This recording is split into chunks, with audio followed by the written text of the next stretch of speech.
There's a kind of darkness that doesn't just swallow light, it swallows sound. The kind that turns familiar streets into mazes and shadows into living things. On a night like that, she walked home. Let's call her Sarah, 20 years old. Freckles on her nose, a half-finished latte in her hand, and a text sent to her mom at 10:14 p.m. On my way. The route was one she'd taken dozens of times. Past the 24-hour laundromat with its flickering neon sign, past the alley where stray cats hissed at nothing, past the broken sidewalk crack she always sidestepped out of habit. But tonight, the darkness pooled thicker. The streetlights? They buzzed like dying wasps, their glow barely scratching the surface of the black. A cold wind snaked through the streets, carrying the metallic tang of coming rain. Sarah tugged her hoodie tighter and walked faster. She hit send on a text she sent 100 times before. On my way, Mom. 2 taps of her thumb. 5 letters. The last words anyone would ever hear from her. A 20-year-old woman, let's call her Sarah, steps out of her boyfriend's apartment, her sneakers scuffing the pavement of a route she's walked countless times. The streetlights flicker. A cold breeze nips at her jacket. And then she's gone. No torn clothing. No dropped phone. No muffled scream caught on a doorbell camera. Just silence. For 30 days, her family begs for answers. Her face stares back from lampposts and news broadcasts, a smile frozen in time. Then a break in the case, but not her case. Police investigating a drug ring 30 kilometers away pry open a manhole crusted with rust and grime. Inside, wedged between cracked concrete and sewage pipes, lies a body so decomposed. DNA is the only way to confirm what her mother already knows in her gut. It's her. But here's what doesn't add up.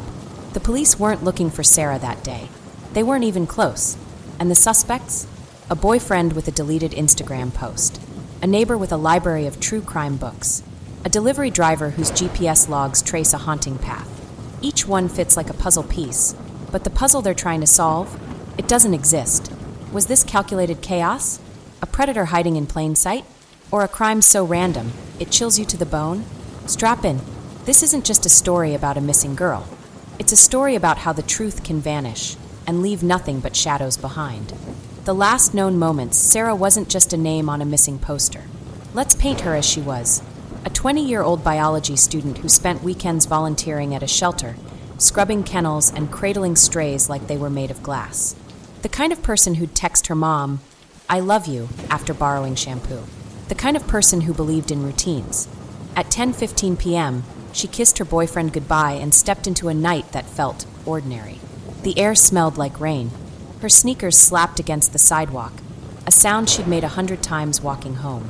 Security cameras caught her halfway to the bus stop, hoodie pulled tight against the chill. 10:20 p.m., her phone lights up one last time. Almost at the bus stop, see you soon, red heart. Sent. Delivered. The cell tower near the stop confirms it. Then silence. No calls. No frantic typing. Just a black screen. This wasn't a dark alley in a bad part of town. This was her street, her routine, her life. And in the span of 5 minutes, it all stopped. The 5-minute void between 10:20 and 10:25 p.m., Sarah walked a 300-meter stretch of road. A stretch she'd memorized. Past the shuttered bakery, the flickering streetlight, the dented mailbox.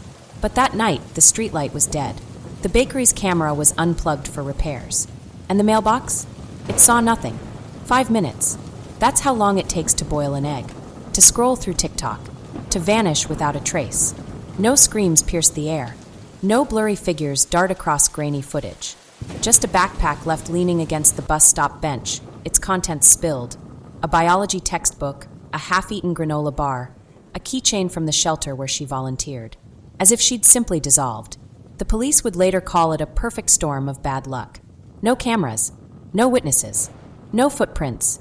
But perfect storms don't just happen, do they? The family's agony. Imagine printing flyers of your child's face. Imagine knowing every crease in that paper, every pixel in that photo, because you've stared at it for 72 hours straight. Sarah's parents didn't sleep. They didn't eat. They stapled. Every lamppost, every bulletin board, every store window. Her smile, frozen in time, papering the town like a ghost. Her mother kept Sarah's phone charged just in case. What if she's alive and tries to call? What if she's hurt and can't remember our number? Every night at 10:20 p.m., the time of that last text, She'd sit by the window, staring at the bus stop down the street, as if sheer willpower could rewind time. Then there was the boyfriend. Let's call him Jake. The internet dissected him frame by frame.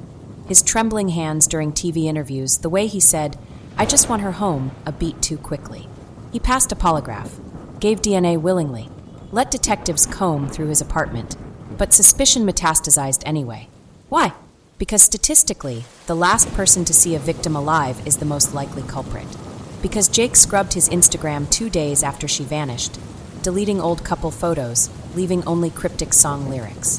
Was that grief? The forums asked. Or guilt? The family defended him at first. He's hurting too, her mother insisted. But as weeks passed, even they began to side-eye his stoicism, his refusal to cry on camera, his new hobby of long, solo drives at night.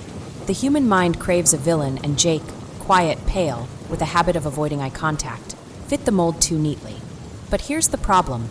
No evidence tied him to the manhole. No witnesses saw him leave his apartment after she did. Just a boyfriend who loved her, and a town that needed someone to blame.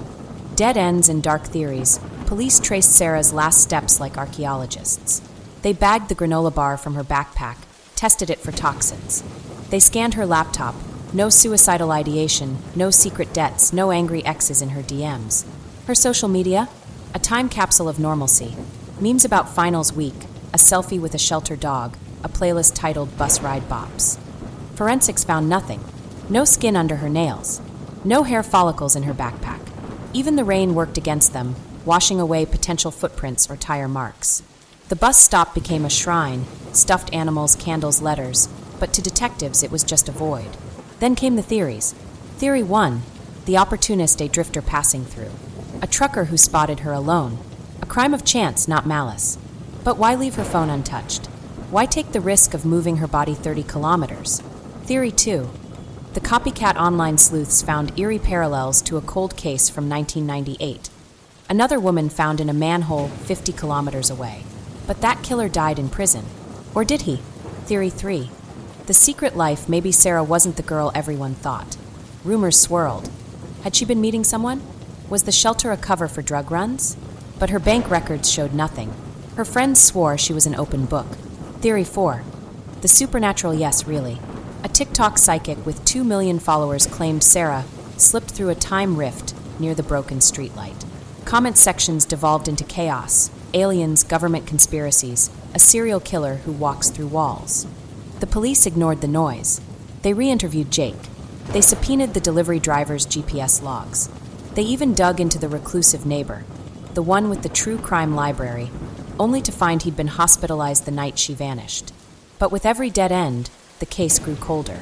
Sarah's mom stopped appearing on TV. The flyers faded, then peeled away. Jake deleted his social media entirely. And then the manhole. A month later, 30 kilometers north, police raided a warehouse for a meth bust. They found drugs. They found guns. And then AK-9 named Rico sat down next to a manhole and refused to move. Inside, wedged between corroded pipes, was a body. Decomposition made identification impossible, until dental records confirmed it, Sarah. But here's where logic breaks. The manhole was in an industrial zone, silent except for semi-trucks rumbling past at 3 a.m. No homes, no cameras, no reason for Sarah or her killer to be there. Even stranger, that manhole had been sealed for months. City records proved it. A maintenance crew welded it shut after a kid fell in. So how did it open? Who had the tools? The access? The police scrambled. They re-questioned Jake. Does he know this area? They tracked the delivery driver's route. His GPS pinged here the night she vanished. They even hauled in the welder who'd sealed the manhole, a 62-year-old grandfather with no criminal record. But nothing stuck. The meth dealers? They'd never heard of Sarah. The welder? He'd been in Florida that week.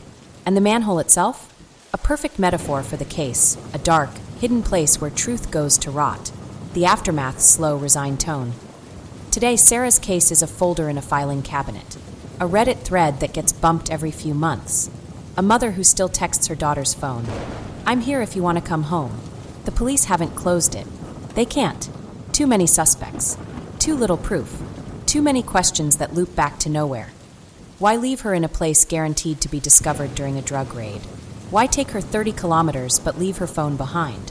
Why let the world believe she'd vanished, only to hide her in a spot that felt intentional? Was this a killer's arrogance? A taunt? Or a tragic accident? A panic dump site chosen at random? We'll never know. And that's what haunts you.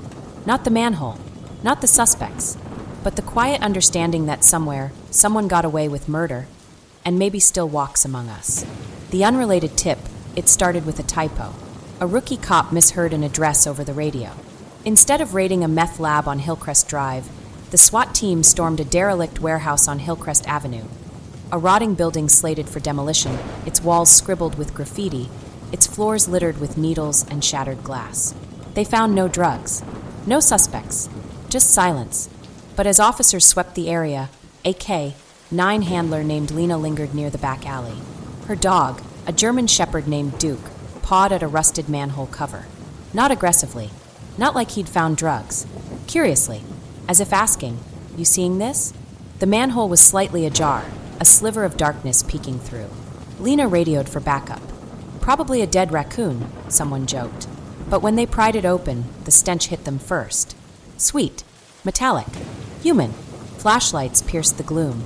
20 feet below, tangled in a nest of sewage pipes and rotting leaves, lay a body.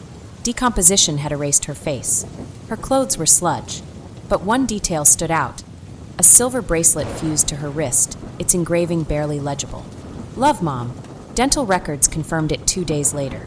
The call to Sarah's family lasted 11 seconds.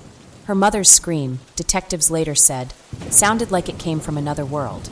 But here's what kept the cops awake. They weren't looking for her. The raid was a mistake, a fluke. And Sarah, she'd been there for weeks, waiting.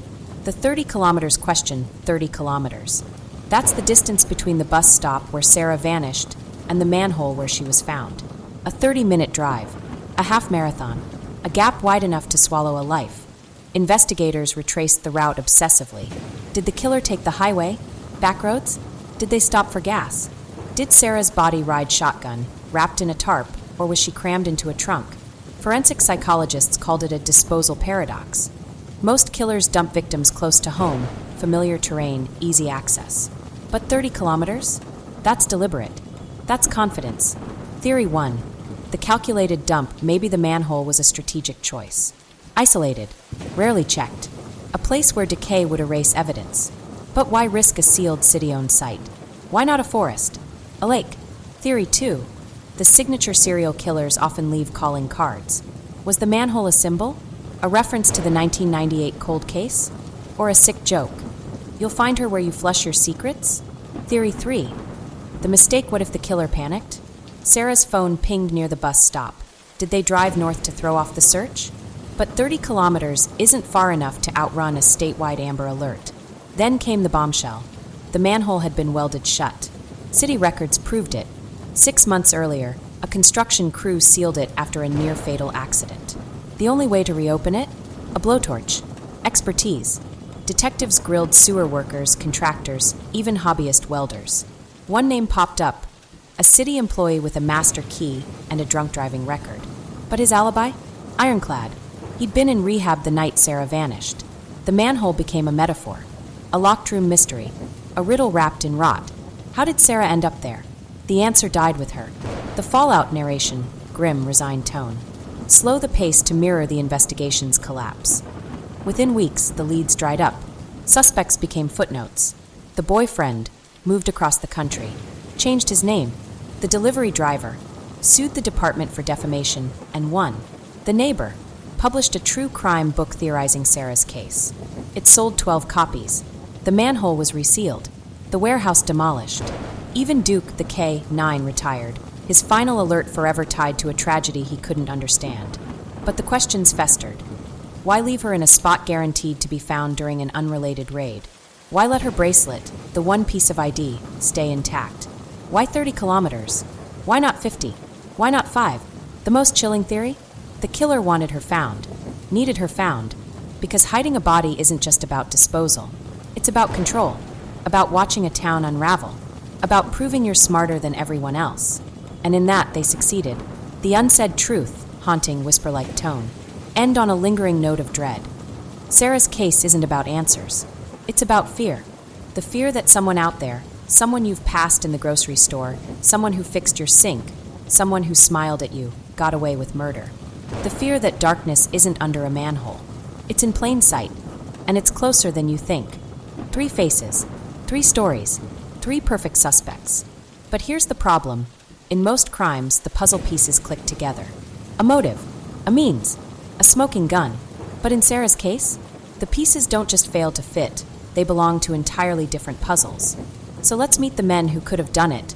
Or could they? 1. The boyfriend. Let's start with Jake. The last person to see Sarah alive. The one who kissed her goodbye, watched her walk into the dark, and then stayed home. Alone. No roommates. No texts. No alibi.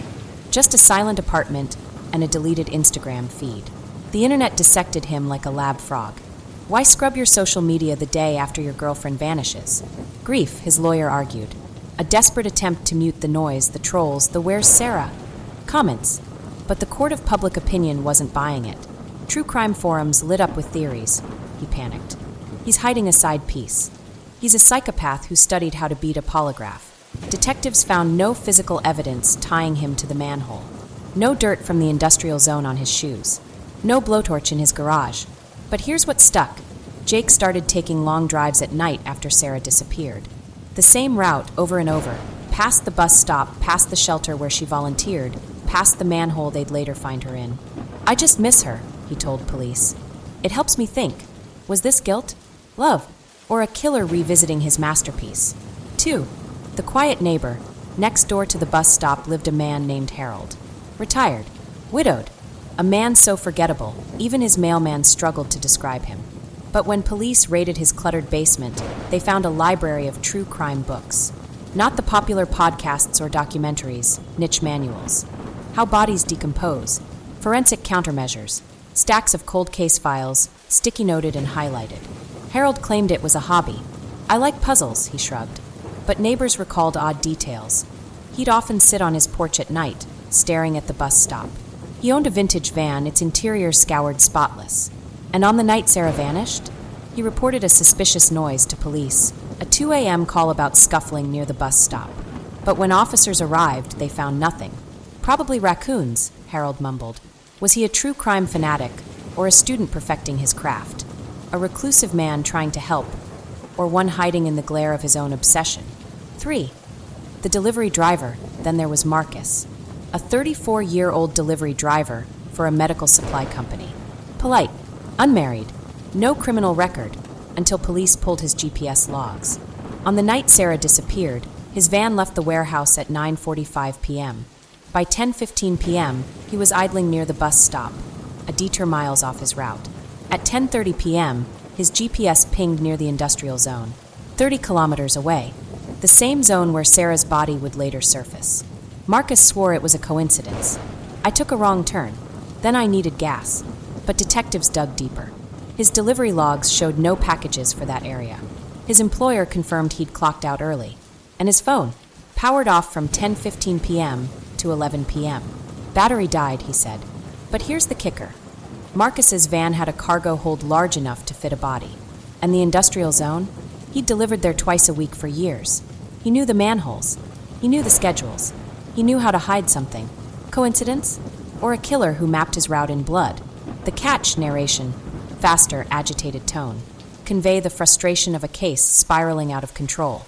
3 suspects, 3 timelines, 3 motives.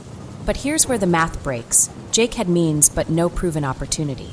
Harold had obsession but no physical link. Marcus had proximity but no motive. The police had enough to drown them in suspicion, but not enough to charge them. No fingerprints in the manhole. No DNA in the van. No confession pried from Harold's book-cluttered basement. Even the public couldn't agree. Reddit threads split into warring factions. Hashtag team boyfriend versus hashtag team delivery driver. TikTok psychics blamed Harold's dark aura. Conspiracy forums accused all 3 of working together. A theory so convoluted, even the detectives laughed. But the truth is simpler and far darker. Sarah's killer could be anyone. A 4th suspect never named. A face never plastered on flyers. A shadow who watched the chaos unfold. The boyfriend's breakdown, the neighbor's humiliation, the driver's lawsuit, and smiled. Because in the end, The perfect crime isn't one without clues. It's one with too many. The unsaid question dropped to a whisper, letting the final line linger. So, who do you think did it? The boyfriend? The neighbor? The driver? Or someone still out there, waiting for the next bus stop? The next manhole? The next girl who texts on my way home? Just when you think this case can't get any darker, it does. Because the manhole where Sarah was found, it shouldn't have been open. It shouldn't have been possible to open. City records proved it was sealed shut weeks before she vanished. So how did her body end up inside? And why does every answer lead to a question far worse? 1. The manhole's secret. Let's rewind. 6 months before Sarah's disappearance, the city launched a safety initiative. After a child nearly died falling into an unmarked manhole, crews welded shut 17 high-risk access points, including the one in the industrial zone. The work order was clear: seal permanently. No exceptions. The crew used industrial-grade torches. They poured concrete. They stamped the manhole with a bright orange X and logged its coordinates into a database. Case closed. Until the night of the drug raid. When police pried open the manhole, they found no weld marks. No concrete, just rusted hinges and a faint smell of bleach. City engineers were baffled.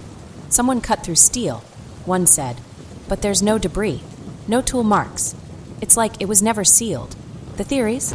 Each more unsettling than the last. The insider, a city worker with a master key.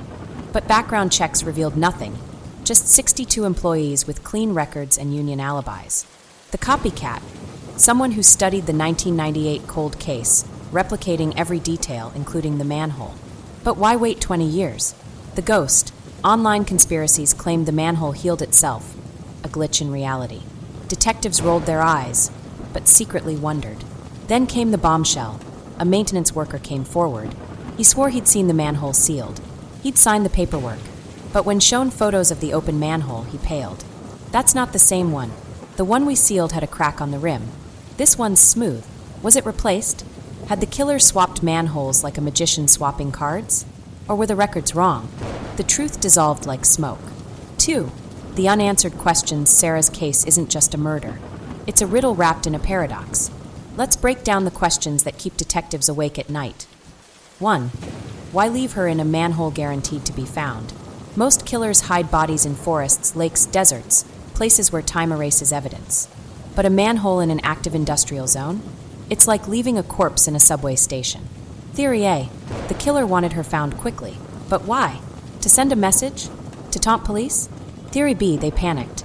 The drug raid was unexpected, forcing them to dump her in the nearest hole. But why not drive further? 2. Why no ransom? Sarah came from a middle-class family. No secret inheritance. No enemies. If this was profit-driven, why no demands? If it was personal, why hide her? 3. Why 30 kilometers? Serial killers often stick to comfort zones. But 30 kilometers is neither close nor far. It's a liminal distance, a number that feels deliberate. The geographic profile. Experts mapped the locations. Her disappearance site, the manhole, the suspects' homes. No pattern emerged. Just chaos. The 1998 echo. The cold case victim was found 50 kilometers from her home. Was this a copycat or a countdown? 4. Why the manhole? Of all places, why there? A retired FBI profiler theorized. Manholes symbolize secrets. What we bury, what we flush away. This killer isn't just hiding a body, they're making a statement. But what statement? I control what you ignore. You're never safe. The darkest theory? The manhole was a rehearsal, a test run, and Sarah was target zero. The unsaid truth narration dropped to a whisper as if sharing a secret. Here's what no one wants to admit. The killer is still out there. They're not in custody. They're not sweating under police lights. They're living their life, shopping for groceries, laughing at memes, maybe even watching this video. Because Sarah's case isn't about a manhole or 30 kilometers or a missing girl. It's about power. The kind of power that comes from knowing you outsmarted everyone.